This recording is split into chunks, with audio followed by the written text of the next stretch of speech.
Dear students of class 9, good morning. Lines and angles chapter में आज आपको मैं पैरेलल लाइन्स के बारे में बताऊंगा और उसके बाद इससे रिलेटेड क्वेश्चंस हम स्टार्ट करेंगे। पैरेलल लाइन्स आप पिछली क्लासेस से भी पढ़ते आ रहे हैं, क्लास 8 में भी आपने पढ़ा है। पहले मैं थोड़ा सा उसको रिवाइज करा दूं कि two lines are called parallel if they do not intersect when produced. जैसे मैं यहाँ ड्रॉ कर रहा हूँ ये दो लाइन्स, अब इन्हें आप आगे और पीछे प्रोड्यूस करें और ये इंटरसेक्ट ना करें कितना भी प्रोड्यूस करने में, तो ये पैरेलल लाइन्स कहलाती हैं। इनके बीच में इस समय कोई एंगल नहीं है, और अगर पूछा जाए कि इनके बीच कितने डिग्री का एंगल है तो जवाब है 0 डिग्री का एंगल है। इन दो लाइन्स के बीच में they are inclined at an angle of 0 degree. कोई एंगल अभी तक नहीं है पिक्चर में। अगर एक ऐसी लाइन ड्रॉ की जाए जो दोनों लाइंस को इंटरसेक्ट करे, जैसे अब मैं ड्रॉ कर रहा हूँ, ये जो लाइन ड्रॉ कर रहा हूँ ये दोनों लाइंस को इंटरसेक्ट कर रही है, इसे ट्रांसवर्सल कहते हैं। जो लाइन दोनों को इंटरसेक्ट करती है, ट्रांसवर्सल के ड्रॉ होते ही यहाँ पे 8 एंगल से निकल आए। जैसे मैं नंबरिंग कर रहा हूँ, angle number 1, angle number 2, angle number 3, angle number 4, angle 5, 6, 7, 8. In all, 8 angles are formed the moment you draw transversal. इनको क्या कहते हैं ये भी आपको पिछली क्लासेस में बताया है। जैसे एंगल 1 और एंगल 5 करस्पॉन्डिंग एंगल्स हैं, एंगल 2 और एंगल 6 करस्पॉन्डिंग एंगल है, 4 और 8 करस्पॉन्डिंग है, 3 और 7 करस्पॉन्डिंग एंगल्स हैं। तो corresponding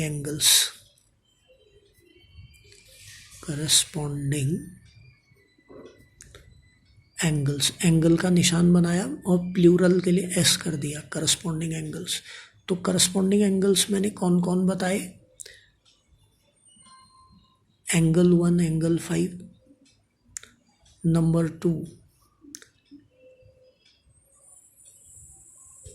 angle 2 angle 6, number 3 angle 3 angle 7, number 4 angle 8। ये करस्पॉन्डिंग एंगल्स कहलाते हैं। इनकी पहचान आपको सीखनी है, ठीक है। फिर ऑल्टरनेट इंटीरियर एंगल्स दूसरी कैटेगरी के एंगल हैं। Alternate interior angles, alternate interior angles. इसमें इंटीरियर वर्ड आ रहा है, मैं ज़रा पहले ये भी एक्सप्लेन कर लूँ इंटीरियर कौन है, एक्सटीरियर कौन है। जैसे जो ये 8 एंगल्स बने हैं जो बाहर की तरफ खुल रहे हैं, आउटवर्ड ओपनिंग है जिनकी, एंगल 1 या एंगल 2 या इधर एंगल 7 एंगल 8, ये बाहर को जा रहे हैं, ये एक्सटीरियर एंगल कहलाते हैं। एक्सटीरियर मतलब बाहरी। और जो दो लाइंस के अंदर अंदर है, जैसे एंगल 3 एंगल 4 एंगल 5 एंगल 6, ये दो लाइंस के बीच में है, दो लाइंस के अंदर अंदर, तो इनको हम इंटीरियर एंगल्स कहलाते हैं। तो एक्सटीरियर है 1 2 7 8, इंटीरियर है 3 4 5 6। अब ऑल्टरनेट का मतलब है जो अलग प्रकृति अलग हो, मतलब जो एक लेफ्ट में है तो एक राइट में है, एक नीचे है तो एक ऊपर है। तो ये एंगल 3 और एंगल 5 को देखिए, ट्रांसवर्सल लाइन के, एक ट्रांसवर्सल लाइन के इस तरफ है तो दूसरा इस तरफ है, एक ऊपर है तो एक नीचे है। तो ये 3 और 5 ऑल्टरनेट इंटीरियर एंगल्स हैं। तो ऑल्टरनेट इंटीरियर एंगल्स का एक पेयर है एंगल 3 एंगल 5 और दूसरा पेयर है एंगल 4 एंगल 6, ये दूसरा पेयर है। तो ऑल्टरनेट इंटीरियर एंगल्स के 2 पेयर बने, करस्पॉन्डिंग एंगल्स के 4 पेयर बने। करस्पॉन्डिंग एंगल्स में एक एक्सटीरियर होगा तो एक इंटीरियर होगा, दोनों ट्रांसवर्सल के सेम साइड होंगे। जैसे ये ट्रांसवर्सल है, उसके इस साइड दोनों हैं, एंगल 1 और एंगल 5। एंगल 1 एक्सटीरियर है, एंगल 5 इंटीरियर है। तो इनमें हर एक में आप ये देखेंगे एक इंटीरियर होगा एक एक्सटीरियर होगा, ट्रांसवर्सल के सेम साइड होंगे दोनों। ये करस्पॉन्डिंग एंगल की पहचान थी, ये ऑल्टरनेट इंटीरियर एंगल्स की पहचान थी। और तीसरे इंपॉर्टेंट एंगल्स इसमें होते हैं interior angles on same side of transversal. Interior angles on same side of transversal.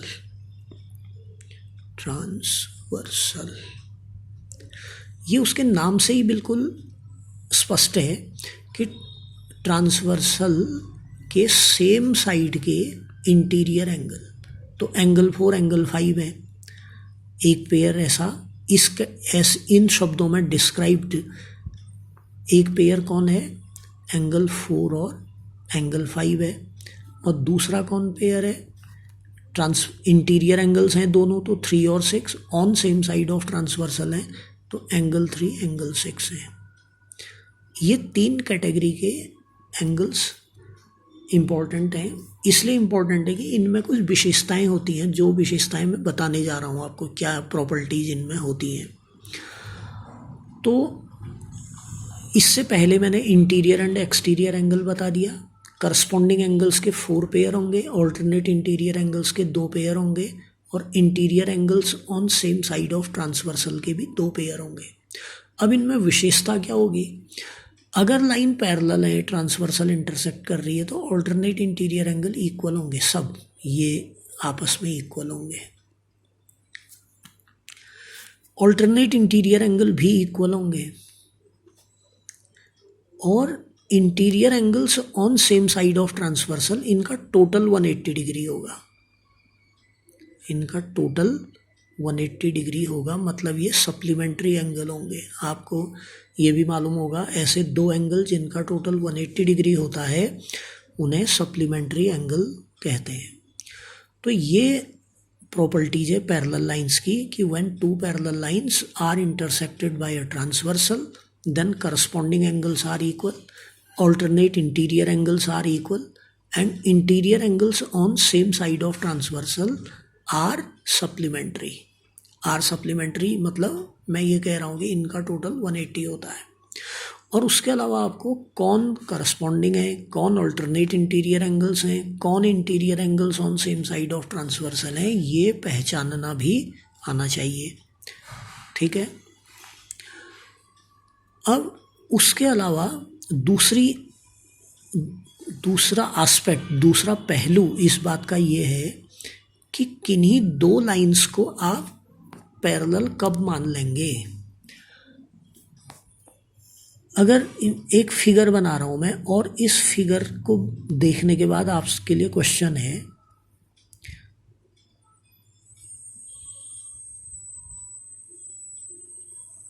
कि एल और एम 2 लाइंस हैं, पता नहीं पैरेलल है कि नहीं है, और एन ट्रांसवर्सल है, वो तो दिख रही है ट्रांसवर्सल है, और ये 2 एंगल बता रखे हैं 50 डिग्री 50 डिग्री।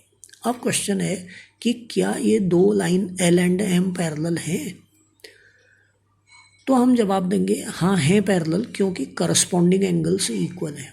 तो अगर आप करस्पॉन्डिंग एंगल से इक्वल देख रहे हैं किसी फिगर में, तो आप 2 लाइन को पैरेलल मान सकते हैं। आप लिखेंगे yes, L is parallel to M because corresponding angles are equal। यानी कि ये शर्त अकेले में अगर पूरी हो गई, फिर आप ये इंक्वायरी नहीं करेंगे कि ऑल्टरनेट इंटीरियर एंगल इक्वल है कि नहीं, interior angles on same side का सम 180 है कि नहीं। ये इंक्वायरी किए बिना सिर्फ एक बात देखकर आप कह सकते हैं कि ये पैरेलल है।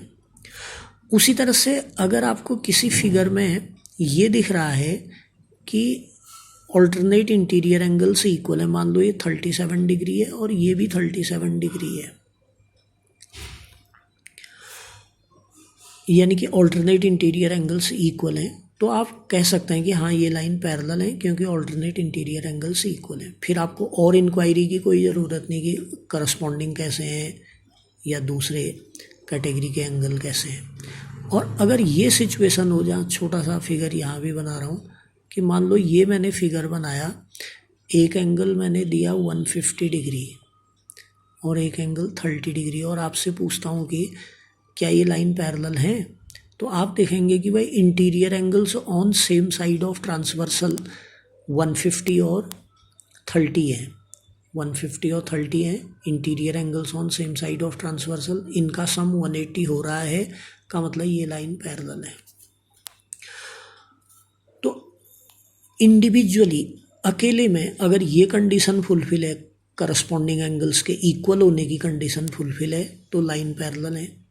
अगर ऑल्टरनेट इंटीरियर एंगल्स के इक्वल होने की कंडीशन फुलफिल है, मतलब लाइन पैरेलल है। अगर interior angles on same side of transversal supplementary दिखाई पड़ रहे हैं, का मतलब लाइन पैरेलल है। तो दो बातें आपके सामने रखी मैंने। अगर दो लाइन पैरेलल है और ट्रांसवर्सल इंटरसेक्ट कर रही है तो क्या होगा? ऐसा होगा, करस्पॉन्डिंग एंगल इक्वल होंगे, alternate angle interior angle equal होंगे, और ये बात भी होगी, interior angles on same side of transversal का सम 180, तीनों बातें होंगी। अब दूसरा मैंने बताया क्या होने पर लाइन पैरेलल होती है। तो ऐसा होने पे लाइन पैरेलल होती है, ऐसा होने पर भी लाइन पैरेलल होती है, और ऐसा होने पर भी लाइन पैरेलल होती है। ठीक है। अब एक क्वेश्चन आज ज़्यादा नहीं हो पाएगा, फिर वीडियो लंबा हो जाएगा। 6.2 एक्सरसाइज का एक क्वेश्चन करा रहा हूँ मैं, आप बुक से देखिएगा। क्वेश्चन में बता रहा हूँ कि दो लाइन्स हैं, पैरेलल है नहीं कहा मैंने, दो लाइन्स हैं, ध्यान से सुनिएगा। AB एंड CD, ये दो लाइन्स हैं। एक ट्रांसवर्सल इन्हें इंटरसेक्ट कर रही है। इसका नाम मैं बुक से देख नहीं पाया हूँ, PQ लिख देता हूँ, चलो आप नाम से उतना फ़र्क नहीं पड़ेगा। फिर ये एंगल 50 डिग्री है, ये X डिग्री है, ये 130 डिग्री है, ये Y डिग्री है।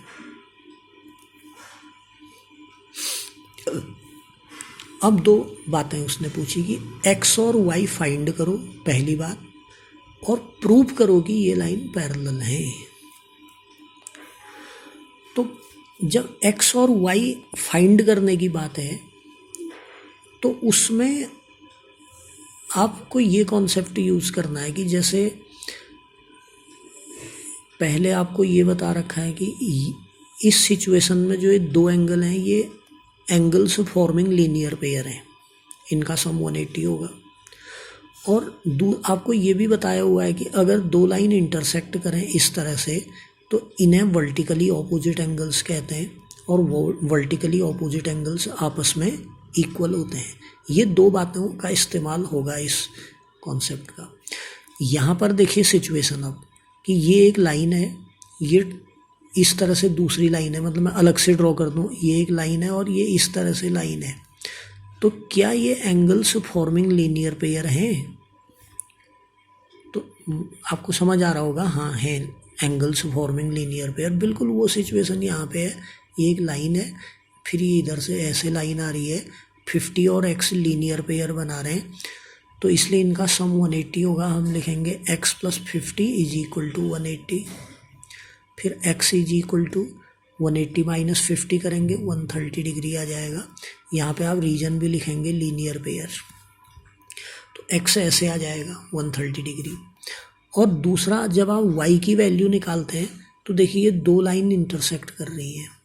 जब दो लाइन इंटरसेक्ट करें तो वर्टिकली ऑपोजिट एंगल से इक्वल होते हैं, तो Y = 130 डिग्री होगा। ये इसका कारण है वर्टिकली ऑपोजिट एंगल्स। ठीक है, तो X और Y तो ऐसे निकल गए, फाइंड X एंड Y, दोनों निकाल दिए। X कैसे निकला? लीनियर पेयर के कॉन्सेप्ट से। Y कैसे निकला वर्टिकली ऑपोजिट एंगल के कॉन्सेप्ट से। अब आप देखिए X और Y कैसे एंगल हैं, कैसे एंगल है मतलब करस्पॉन्डिंग हैं या ऑल्टरनेट इंटीरियर हैं या interior angles on same side of transversal है। तो आप ऊपर जो बताया था उससे समझे होंगे कि ये ऑल्टरनेट इंटीरियर एंगल्स हैं, इंटीरियर दोनों हैं, ऑल्टरनेट इसलिए एक ऊपर है एक नीचे है, एक ट्रांसवर्सल के इस साइड है एक उस साइड है। फिर अभी मैंने बताया था कि अगर आपको किसी सिचुएशन में ऐसा दिखाई दे कि ऑल्टरनेट इंटीरियर एंगल्स इक्वल दिखाई दें, तो यहाँ पे ऑल्टरनेट इंटीरियर एंगल्स इक्वल दिखाई दे रहे हैं। कैसे दिखाई दिए, एक्स भी 130 निकला है, वाई भी 130 निकला है, मतलब ऑल्टरनेट इंटीरियर एंगल्स इक्वल निकले हैं, तो इसका मतलब लाइन पैरेलल है। सिंस मतलब क्योंकि X is equal to Y equal to 130, AB is parallel to CD as alternate interior angles are equal। क्योंकि alternate interior angles equal हैं इसलिए लाइन AB पैरेलल CD हुई। ठीक है, तो इस तरीके से करना है। आज आप ये सारी चीज़ पढ़ें, समझें, इसको याद रखें, ये कंडीशन से याद रखें और फिर ये क्वेश्चन करें। उसके अलावा अब आप ये प्रॉपर्टीज समझ गए हैं तो इस एक्सरसाइज के कई क्वेश्चन आप कर लेंगे। तो आप कम से कम 2 और क्वेश्चन करें, 6.2 का क्वेश्चन 1 और कोई और क्वेश्चन जो आप कर सकें। फिर जो डिफ़िकल्टीज जो मुझे खुद लगेगा कि इम्पोर्टेंट है मैं कराऊँगा। ठीक है, थैंक यू।